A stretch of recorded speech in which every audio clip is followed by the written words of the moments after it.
todos, bem-vindos a essa palestra intitulada Atividades Musicais em Sala de Aula, promovendo a inclusão de alunos com necessidades especiais. Meu nome é Ana Célia. Bom, primeiramente eu sou formada em música, sou bacharel em música pela Unesp e durante o meu período na faculdade eu já dava aula de música e tive minha primeira experiência com alunos com deficiência, dando aula numa escola de música para um aluno com síndrome de Down, e um tempo depois eu trabalhei também como professora de música numa ONG que atendia pessoas com deficiência intelectual. Fiquei um tempo trabalhando com essas crianças, fazendo pesquisa científica também, analisando como que a música pode se tornar uma ferramenta muito eficaz para auxiliar também a aprendizagem e as dificuldades de desenvolvimento dessas crianças que apresentam alguma deficiência, alguma dificuldade de aprendizagem.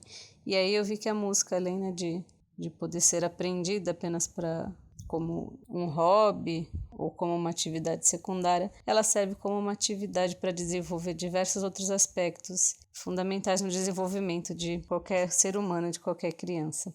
Um tempo depois que eu me formei, eu fui fazer um mestrado em educação especial, justamente por essa vontade de querer estudar um pouco mais a fundo essa área, de educação especial, onde eu pesquisei sobre formação de professores em música e a formação deles voltada também para o ensino de pessoas com necessidades especiais, já que hoje em dia estão presentes essas pessoas dentro da sala de aula, inclusive nas aulas de música. Atualmente eu sou professora de música de um projeto social na cidade de São Paulo, um projeto social voltado para a educação musical, onde nós também temos um número considerável de alunos, público-alvo da educação especial. Ainda estou trabalhando nesta área, apesar de trabalhar também com todos os alunos em geral desse projeto. Antes de iniciar essa palestra, vou fazer um breve resumo de alguns pontos básicos que nós vamos ver ao longo da palestra. Vou falar um pouco sobre a educação musical, qual o conceito de educação musical, quais os benefícios que a educação musical traz para os alunos público-alvo da educação especial, falar um pouco também brevemente sobre esses alunos público-alvo da educação especial, quem são eles, e mostrar algumas sugestões de atividades musicais que nós podemos realizar dentro da sala de aula, focando, visando a inclusão de alunos com necessidades especiais, alunos público-alvo da educação especial.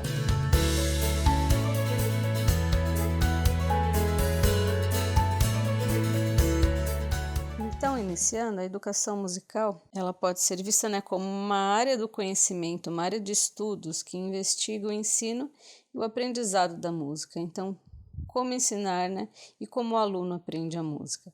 E não visa apenas a formação de músicos, mas sim o desenvolvimento integral do ser humano. É muito comum nós vermos escolas, que tem a música como atividade, que faz parte do seu currículo. É muito comum nós vermos a música sendo utilizada, sendo transmitida muitas vezes apenas como entretenimento, apenas como uma forma de distração, de entreter as crianças. E também muitas vezes é utilizada em ensaios para apresentações em datas comemorativas, fazem parte do calendário escolar das escolas. Eu venho aqui frisar que a gente pode fazer muito mais com a música dentro da escola, mesmo sem ser professor de música, mesmo sem ter um conhecimento aprofundado musical. A música é importante na formação de todo indivíduo porque ela atinge o ser humano em sua totalidade, ela contribui para o desenvolvimento cognitivo da criança, para o desenvolvimento linguístico, psicomotor, socioafetivo, ela contribui em diversas áreas do desenvolvimento infantil e é importante os professores terem conhecimento disso. Por que e como a música pode ser uma ferramenta tão poderosa assim, aliada na sua prática pedagógica. E dentro desse contexto escolar, a música pode ampliar e facilitar a aprendizagem dos alunos, principalmente alunos que apresentam alguma dificuldade decorrente de alguma deficiência ou de algum transtorno. Quando a gente fala em educação musical, é comum ouvir também o termo musicalizar ou musicalização. E musicalizar, então, seria tornar o indivíduo sensível ao fenômeno sonoro, sensível e receptivo, né, a esse fenômeno do som. Musicalizar também é despertar e desenvolver o gosto pela música, favorecendo diversos outros aspectos do desenvolvimento humano. Então, entre alguns desses fatores que a gente pode citar, né, como a música desenvolve, né, a pessoa como um todo, nós podemos citar a percepção, trabalha muito o ouvido com a nossa audição, nossa percepção auditiva e nossa percepção de outros sentidos também, né? Então, ao você ouvir um som, você presta atenção, né? Você, às vezes, o som toma a atenção do aluno, toma a nossa atenção. É possível a gente trabalhar o tato também, né? Percepção tátil, que é música produzida através de sons, e sons são vibrações, né? Um fenômeno físico. Então, se, por exemplo, você toca um tambor, encosta a mão em cima do tambor, você sente a vibração de um violão e de diversos outros instrumentos musicais. Então, você também está trabalhando essa percepção do tato. Ela trabalha também a comunicação, comunica mesmo sem palavras, né? Ela tem uma ferramenta de comunicação, uma comunicação histórica, social. Pode utilizar isso de uma forma muito ampla dentro da escola, sabendo escolher, sabendo pesquisar e procurar, né, diversos tipos de música. Trabalha a concentração, porque para aprender música você precisa ter uma concentração, ter um foco, né? E às vezes através da música você consegue que a criança se mantenha concentrada e focada, às vezes sem esforço, né? Porque a própria música, por ela mesma, já é muito atrativa para a criança, né? O próprio fenômeno sonoro já é muito atrativo. Então isso faz com que a criança se concentre, né? Ainda mais. Tocar um instrumento também requer muita concentração. Realizar atividades em grupo, cantar, requer muita concentração, né? Requer um foco ali naquele momento em que você está realizando a atividade musical, né? Ela trabalha também a questão do trabalho em equipe, da socialização, né? Há muitas atividades que se podem trabalhar, né? Muitas atividades musicais que a gente trabalha em grupo e que trabalha, né, essa noção da socialização, de que você precisa ter um grupo como um todo para poder ter um resultado musical, um resultado sonoro interessante, né? Ela trabalha também o desembaraço e a autoconfiança. Então, uma criança que às vezes é muito tímida ou que tem alguma dificuldade de aprendizagem e costuma não acompanhar muito bem determinadas aulas, né? Quando ela percebe fazendo música, percebe-se fazendo parte de um todo e percebe o resultado musical dela, ela percebe que ela é capaz de fazer outras coisas, ela percebe que ela tem capacidade, né, de realizar a atividade musical, e isso trabalha a autoconfiança nela, né?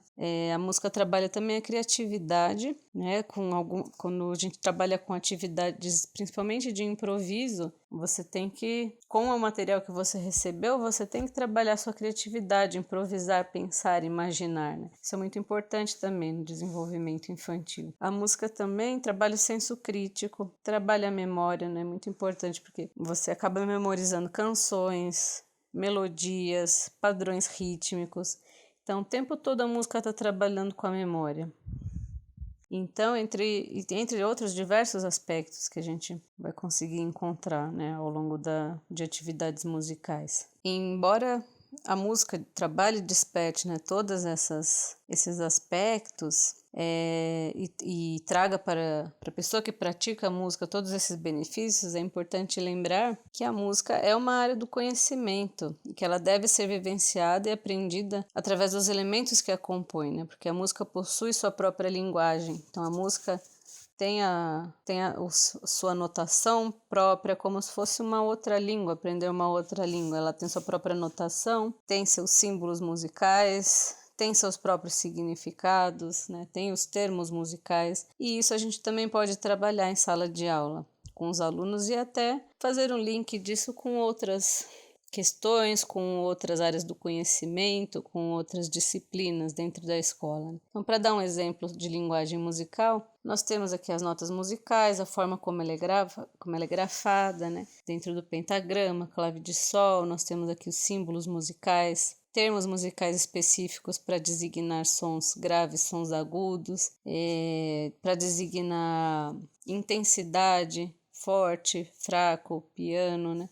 A gente tem termos que designam também a velocidade em que a música deve ser tocada, né? Se é mais lento, se é mais rápido, então nós temos termos específicos para isso. Então é importante lembrar disso, né? Então trabalhar a música sempre que possível, né? Na sua totalidade, né? Lembrando que ela não é apenas um mero enfeite para colaborar em outras áreas da escola, mas que sim, ela é uma área do conhecimento. Então, mesmo que o professor de sala de aula, né, não conheça sobre música, ou não entenda às vezes muito pouco sobre música, e é muito comum a gente ver as pessoas falarem que não tem musicalidade, que não nasceu com o dom. É importante lembrar que qualquer pessoa pode fazer música, é apenas uma atividade, não, que deve ser desenvolvida, né? Então, qualquer criança, qualquer pessoa, qualquer ser humano é capaz, né, de fazer música. Então, eu creio que é muito importante que o professor da classe comum, ao trabalhar música na sala de aula, ele conheça e entenda alguns termos específicos, né? Então, nós temos, né, os parâmetros do som, quais são, né? É muito fácil encontrar esse material e de maneira bem simples de entender, né? Então, parâmetros do som, né?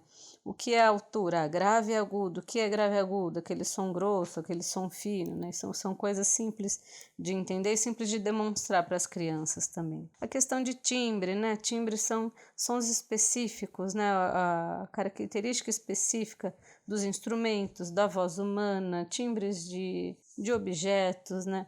Isso é muito importante trabalhar, para trabalhar até a percepção auditiva das crianças dentro da sala, né? Então, o professor pode procurar, né, fazer uma pesquisa assim simples sobre os parâmetros básicos do som, a questão da afinação também, se o professor quiser cantar em sala de aula, né?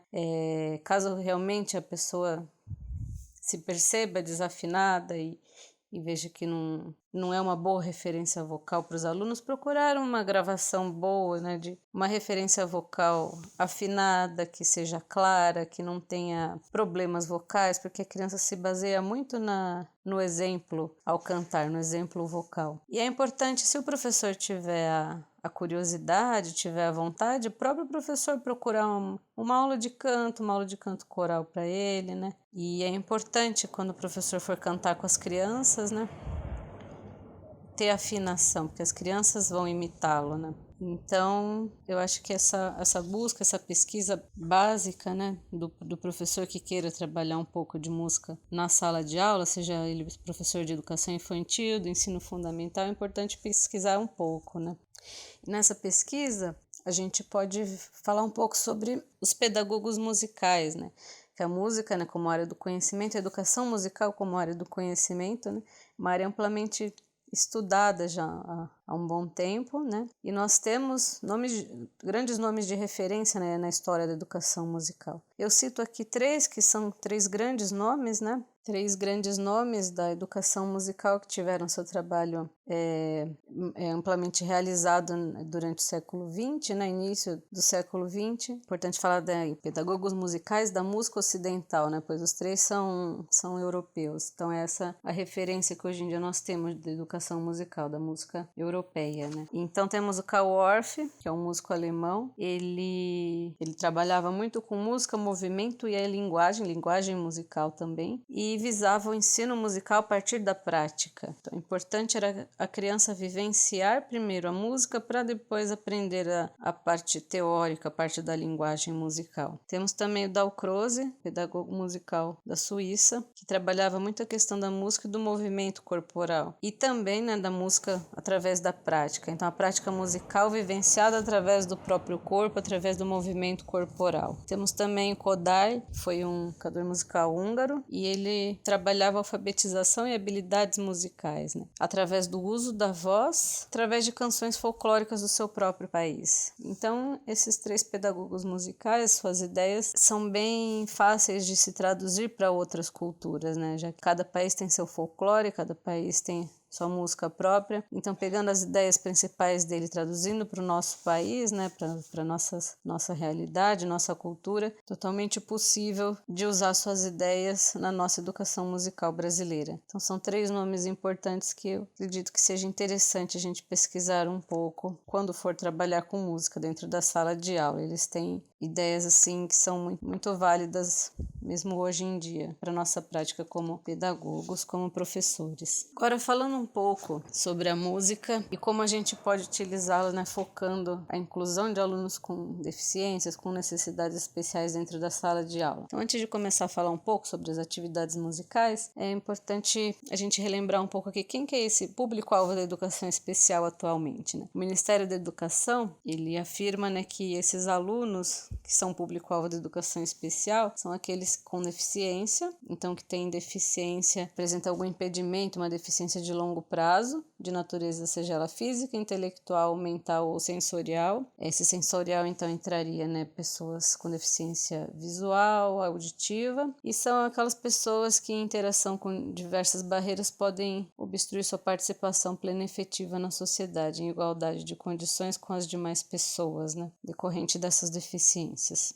São também citados esses alunos, público-alvo da educação especial, aqueles com transtornos globais de desenvolvimento, e dentro desse a gente pode citar o transtorno do espectro autista, né, que hoje em dia está incluso, né, a criança com autismo e síndrome de Asperger, tirando, né, o transtorno do espectro do autista, tem também, né, síndrome de Rett e outros transtornos, né, que acometem principalmente, né, o desenvolvimento neuropsicomotor, comprometendo as relações sociais. E outros alunos considerados público-alvo da educação especial são aqueles com altas habilidades de superdotação. Então, aqueles que apresentam um potencial, né, acima do esperado para aquele nível de desenvolvimento da criança. Então, esses alunos, eles, hoje em dia, né, principalmente em escola pública, que as leis hoje em dia indicam é que esses alunos sejam atendidos em sala de aula comum, então dentro da sala de aula comum, mas que eles também têm que ter um atendimento educacional especializado. Então,